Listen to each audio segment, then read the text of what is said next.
हम संगीता ठाकुर स्वागत करे छी अपन यूट्यूब चैनल मिथिला के नगरिया में। आइ के एहि वीडियो में जितिया व्रत से संबंधित बहुत जानकारी ला कैलहुँ।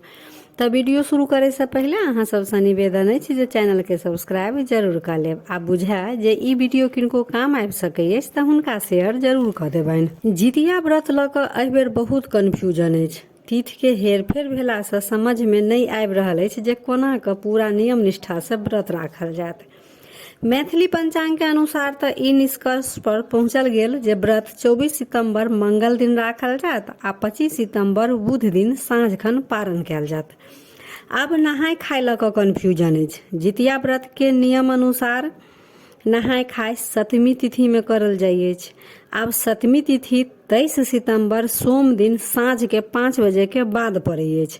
आब पबनैतिन साँझ खन के इंतजार करती तब भरि दिन फेर उपवास भ जेतनि आ फेर 24 सितंबर मंगल दिन व्रत रखती, संभव नहीं छनि। आब केओ कहै छथिन जे नहाय खाय 24 तारीख क करल जात, कियाकि 24 तारीख क साँझ खन अष्टमी तिथि लागे अछि, भरि दिन सप्तमी रहत त वएह दिन नहाय खाय के जतेक विधि अछि जेना तेल खैर जे चढ़ै अछि से वएह दिन चढ़ायल जात। आ केओ कहै छथिन जे तेल खैर चढ़ेला से पहिले भोर में ओठगन पबनैतिन केना करती, से केना हैत। आब देखू जे अहाँ सबके गाम घर में कोना करे जाय छथि ओहिना करब।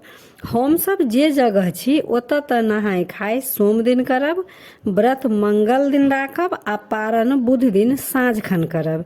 यह बात हमरा सबके जे पुरोहित छथि ओ कहलथि। आब अहाँ सब अपना अपना गाँव के हिसाब से करे जाब, कियाकि ई पाबनि त असगर लेल अछि ने। आब सब केओ दोसर तरह से करत आ अहाँ दोसर तरह से करबे तो ओ त नीक नहीं लागत। त सब केओ अपना अपना हिसाब से करे जाब, जे जेना गाँव घर में करता ओहिना करब। आब चलू जितिया व्रत के कुछ नियम सेहो बुझ लिया।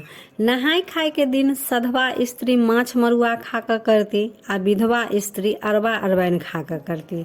नहाय खाय के दिन तेल खरी जितुमाहन देवता के चढ़तनि। जिनका साउस माय छनि ओ अपन पितर के नाम से तेल खरी नहीं चढ़ेथिन आ जिनका साउस माय नहीं छनि ओ जितुमाहन देवता के, चिल्हो सियारो के आ अपन जते पितर छनि हुनका नाम से तेल खरी चढ़ेती। तेल खरी भिजले वस्त्र पहिर क चढ़ायल जाइ अछि। व्रत के दिन काट खोंट वाला कोनो काम नहीं करब, तामस नहीं करब, झूठ नहीं बाजब, किनको अपशब्द नहीं कहबनि। जितिया पाबनि में अपन संतान के नाम से डाला भरल जाइ अछि, तेकर ओरियान पहिलहे से क राखि लेब।